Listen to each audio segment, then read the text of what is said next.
في الحلقة الأولى كنا وقفنا لما محمد وشروق راحوا للدكتور وأخدوا الصدمة لما الدكتور قال لهم إن شروق حامل في 5 أطفال.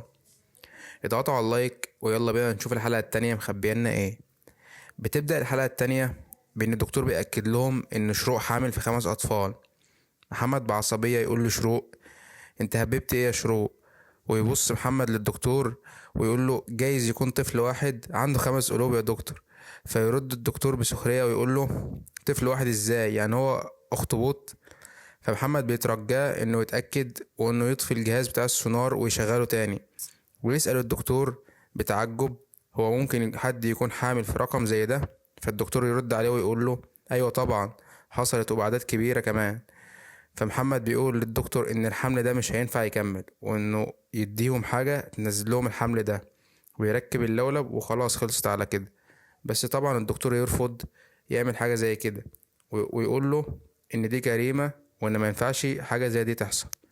والدكتور يقول لمحمد: اتفضل يا استاذ محمد، خد مراتك واطلع بره العيادة. فيرد محمد ويقول له: حسبي الله ونعم الوكيل فيك. وينزل محمد وشروق من عند الدكتور، ومحمد يقول لشروق: انا مش مستوعب حاجة من اللي اتقالت فوق دي، وانه مش مصدق ده بجد ولا مقلب ولا ايه بالظبط. فشروق بتطلب منه يهدى وانها حاسة ان في حاجة غلط، وبتقترح عليهم انهم يروحوا لدكتور تاني، ومحمد بيوافق طبعا. وبالفعل محمد وشروق بيروحوا لدكتورة تانية، والدكتورة بتقول لشروق باندهاش: انت كنت بتاخدي منشطات حمل او كده؟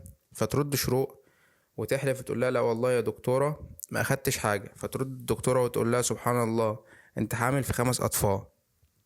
فمحمد بيتصدم ويقول لها تاني. فترد الدكتورة وتقول: هي كانت حامل في 5 قبل كده. فشروق بتقول لها: اصل احنا كنا جايين من سونار تاني وكنا مصدومين من العدد، وكان عندنا امل ان حضرتك تقول لنا حاجة تانية. فالدكتورة بتأكد لهم وتقول لهم ان الحمل هيمشي من غير اي خطر عليها وانهم يطمنوا. ومحمد برضو لسه في الصدمة اللي هو فيها. يرجع محمد وشروق البيت ويناموا على السرير، وعينيهم متغمضش طول الليل هما الاتنين لحد ما المنبه رن. فشروق بتقول لمحمد: الساعة بقت 7:30 وإنه كده هيتأخر على الشغل. وهو بيرد ولسه محمد متأثر من صدمة امبارح ومن الموضوع اللي حصل معاه، وبيقول لها: حاضر يا شروق. يروح الشغل ويحكي لصاحبه كل حاجة.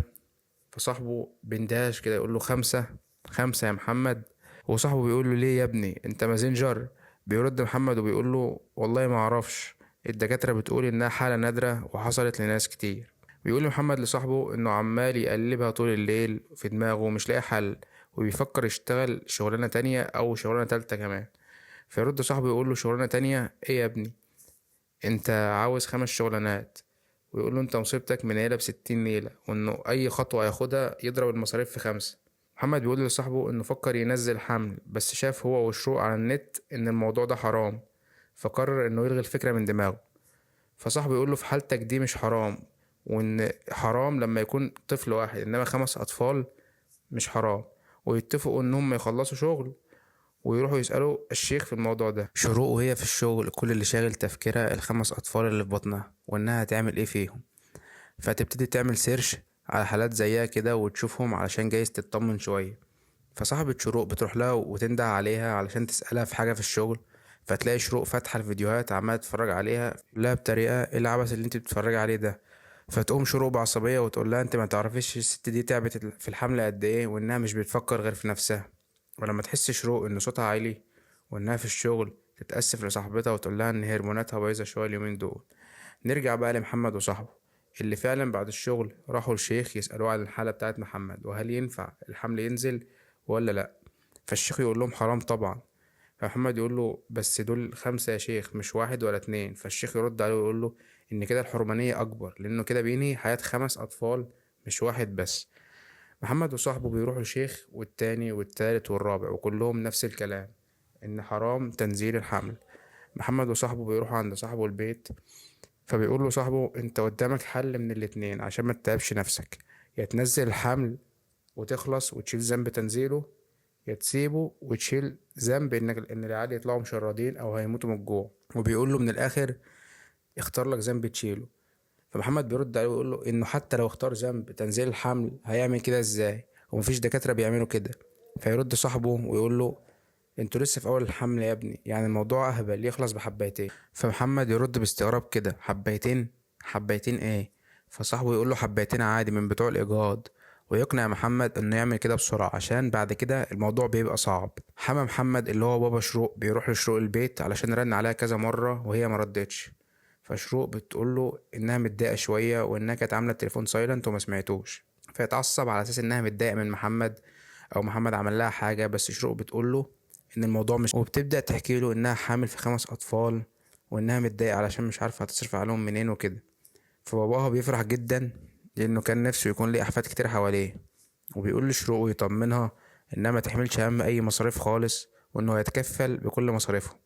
محمد وهو راجع من البيت بيقابل في طريقه واحدة ست غلبانة بتبيع مناديل، فبتقول له بالله عليك يا بيه تاخد مني، ده انا عندي 5 عيال وابوهم ميت.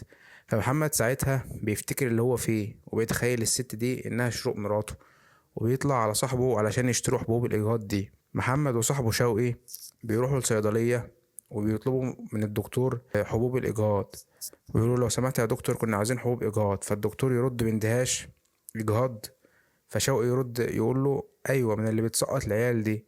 فالدكتور يقول لهم إن الحبوب دي مش بتطلع غير بروشتة مختومة، مش بالمزاج كده يعني. وبيزعقوا مع الدكتور في الصيدلية ويخرجوا منها.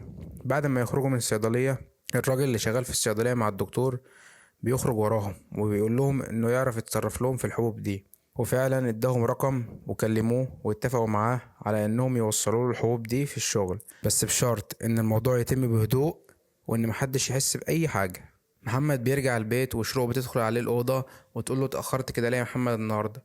يقول لها مفيش. فتقول له ما تقول يا محمد مفيش ايه؟ فيقول لها انه كان عند شوقي زميله وان كان في مشكلة وانه تعبان وعاوز ينام ويرتاح ويطلب منها يتكلموا بكرة.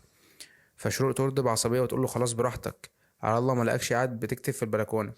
محمد فعلا بيقعد في البلكونة بس مش علشان يكتب، ده علشان يحسب مصاريف عياله ال5 اللي جايين دول. ويعدي اليوم ويجي تاني يوم، محمد في الشغل ومستني الحبوب توصل له، ويطلب من صاحبه انه يصحصح معاه عشان لو حد شكله كده ولا كده دخل ياخدوا بالهم من غير ما حد ياخد باله.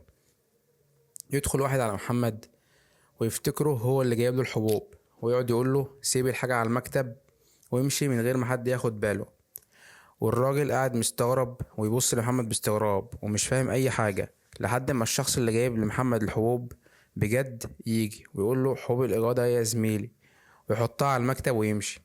ويطلع الراجل الأولاني جايله من طرف حماه وعاوزه في حاجة تخص شريحته بتاعة الموبايل. محمد بيرجع البيت وهو في حيرة انه يحط الحبوب لشروق في العصير ولا لأ. وفي الآخر محمد بيقرر يحط لشروق الحبوب في العصير، وبيروح محمد لشروق بالعصير، فتستغرب ان محمد عمل لها عصير لانه تقريبا اول مرة يعملها. فبيقول لها محمد بهزار هعمل لك العصير بعد كده على طول. فتقول شروق لمحمد انت ما عملتش لنفسك ليه؟ فيرد عليها ويقول لها انه مش بيحبه وانه قايم يدخل الحمام. محمد هو في الحمام بيراجع نفسه ويلوم نفسه ويعرف انه عمل حاجة غلط، فيطلع بسرعة على الصالة، وهناك شاف مفاجأة صدمة. يا ترى ايه اللي شافه محمد وهيعمل ايه في اللي جاي؟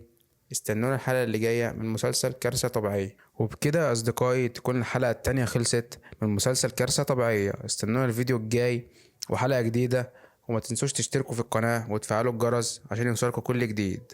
مع السلامة.